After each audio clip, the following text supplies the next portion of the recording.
So at LSE last week we had a discussion about Lent, and I said to them, where does the English word Lent come from?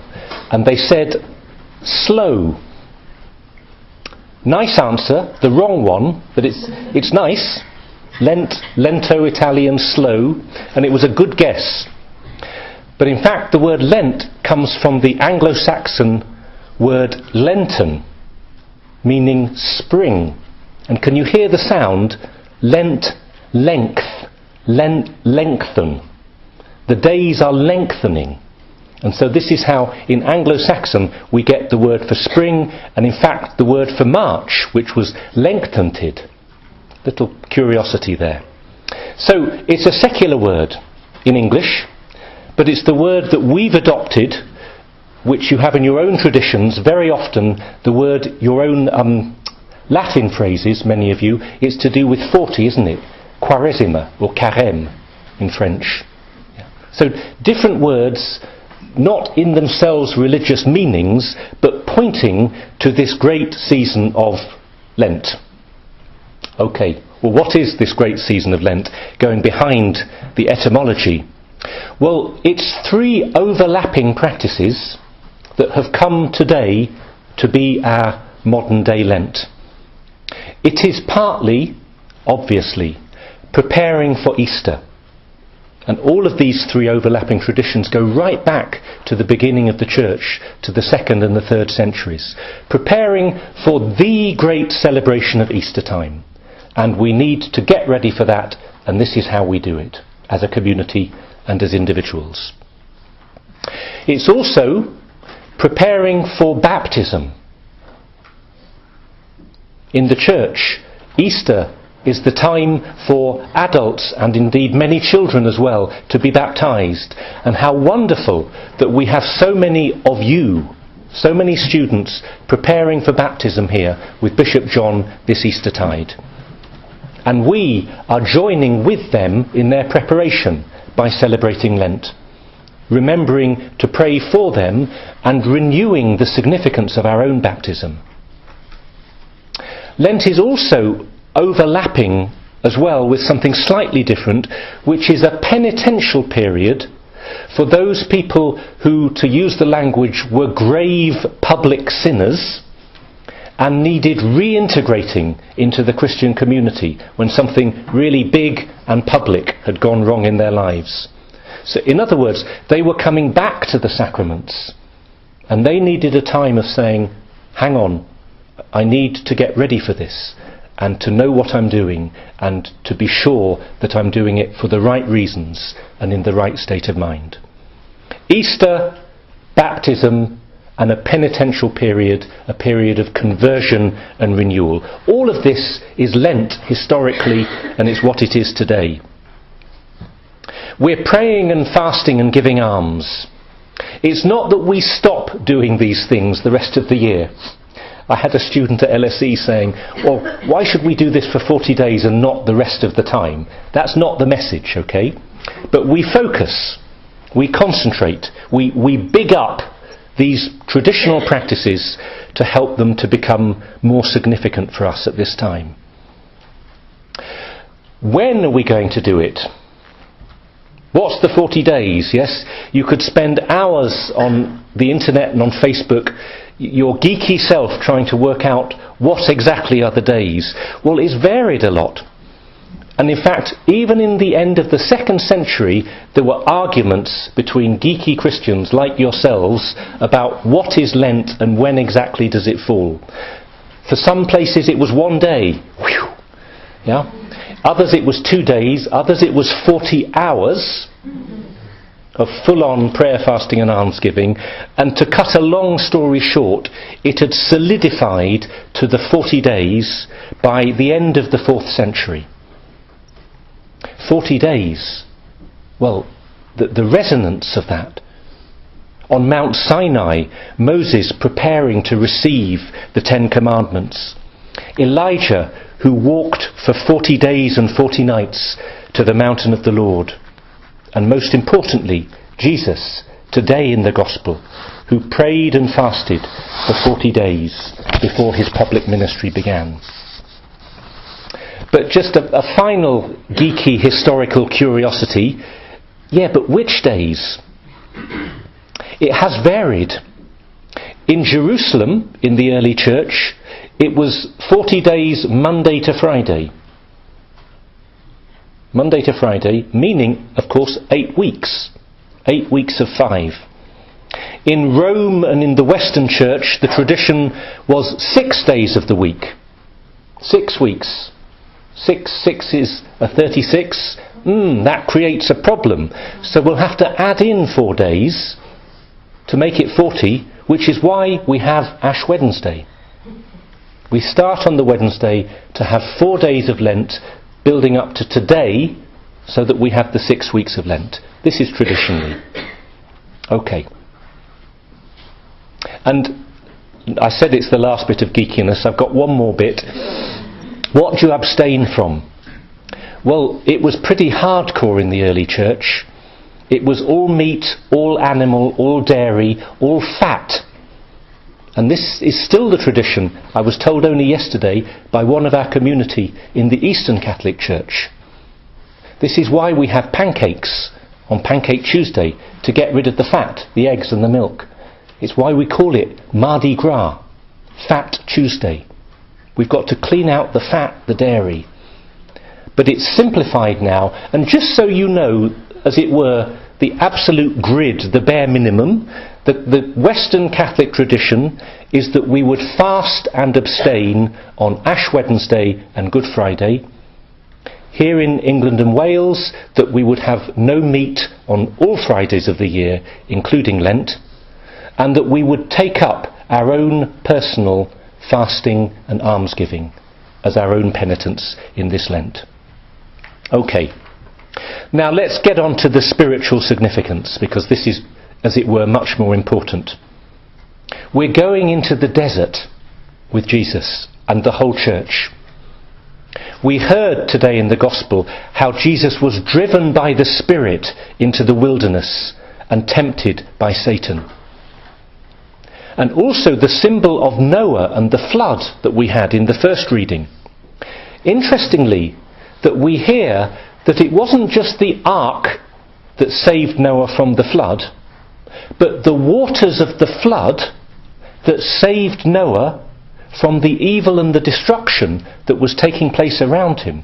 It was the waters of the flood that allowed Noah and the ark to be lifted up. Do you see the imagery? Not to step away from the world, that's the wilderness, but to be raised above ordinary life and the world, and to look at it from the surface of a sea, of a lake beneath us.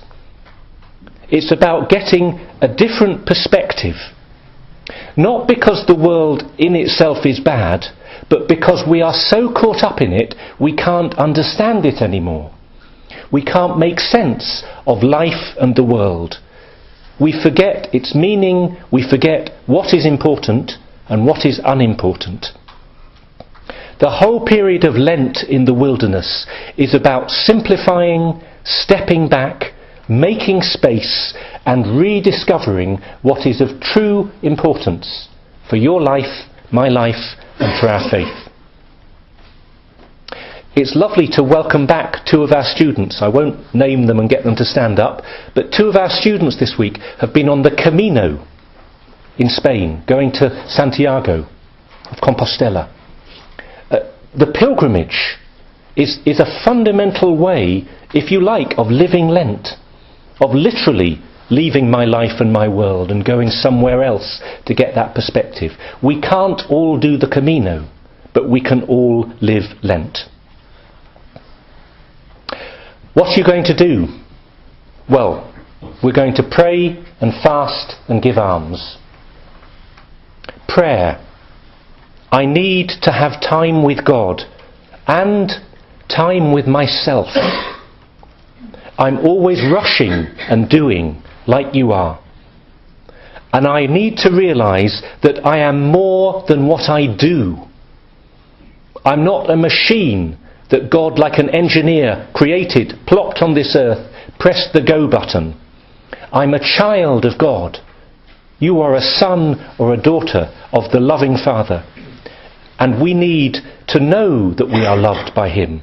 And to remember that, we need time with God. And I need time with myself. Fasting. I am more than my desires. The food, it's not just about food, it's about desire.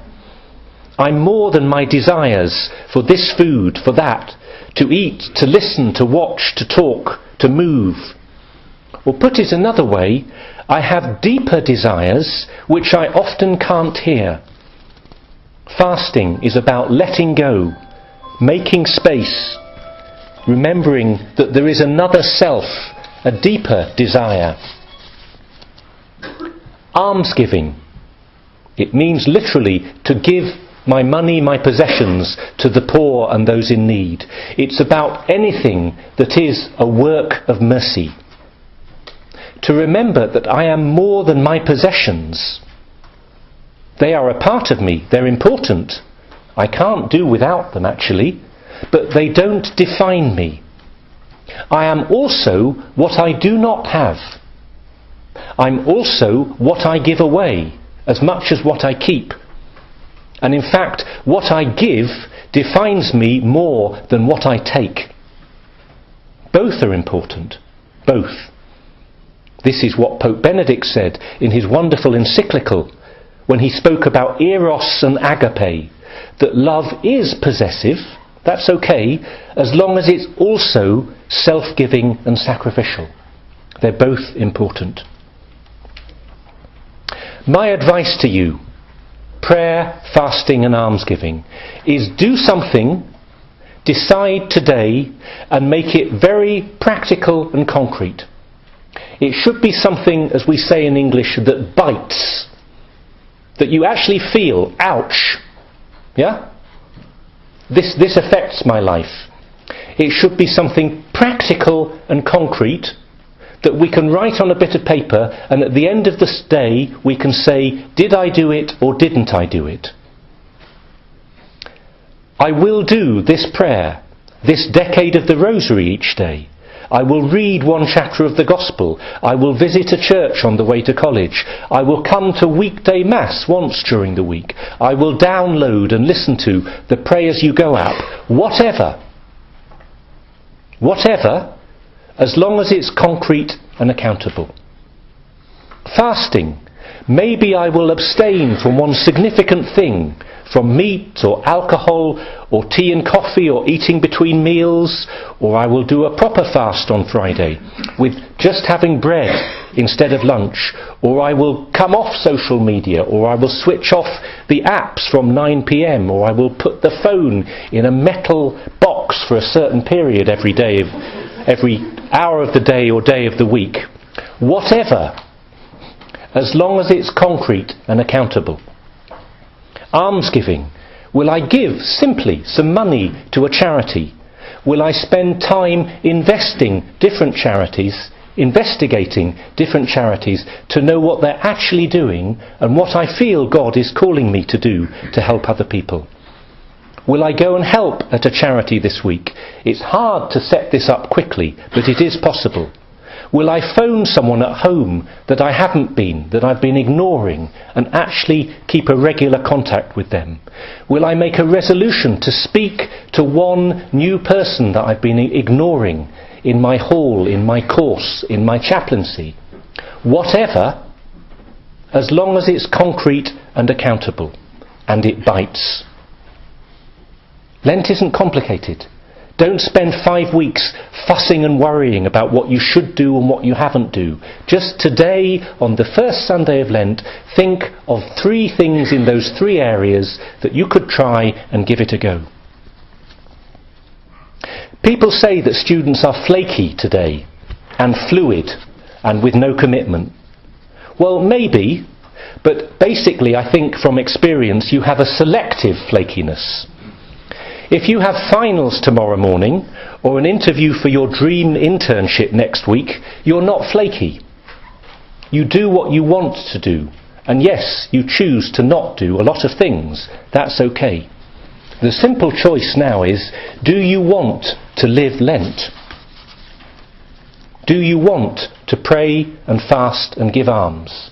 And if you do, you will. And if you don't, you'll say, oh, I'm flaky, I can't do this stuff. It's your choice. And finally, okay, a lecture, as it were, about doing stuff.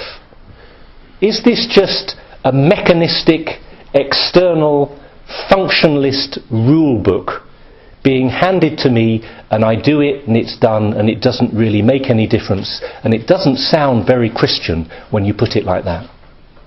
Well, of course, the answer is no. To pray, to fast, to give alms. These are good things in themselves if they are done with good intentions. So be very simple, like a child. These are good things. I'd like to do them for good reasons. And second, they are part of a call to holiness, to love the Lord and to love our neighbour with our whole hearts. They are not the whole of it, and if you don't have love, they won't get you to heaven. But they are part of loving and part of holiness. Third, they are biblical and part of the Christian tradition. And we trust the Church that she invites us to these practices, that Jesus himself in the Gospel invites us to these practices, and we entered into them joyfully and wholeheartedly. And finally, yes, there is a danger that they can be just external mechanistic practices, and we have to open them up. It's like being given a gift in a box, wrapped up. We accept the gift, we take possession of it, but we have to open it up. It's like being given a key. Think of each of these practices as a spiritual key to help you unlock the deepest spiritual reality, which is your love for the Lord, your love for your neighbour, your love for the Church. This Lent is an invitation. If we enter into, not just do, just notice the language, if we enter into these spiritual practices, it means we will enter into the great drama of life and faith that Jesus enters into in the wilderness. To pray, to fast, to give alms. This is to live Lent. It is to live Christianity. And ultimately, it's to love the Lord and to love our neighbour. And that is our deepest desire.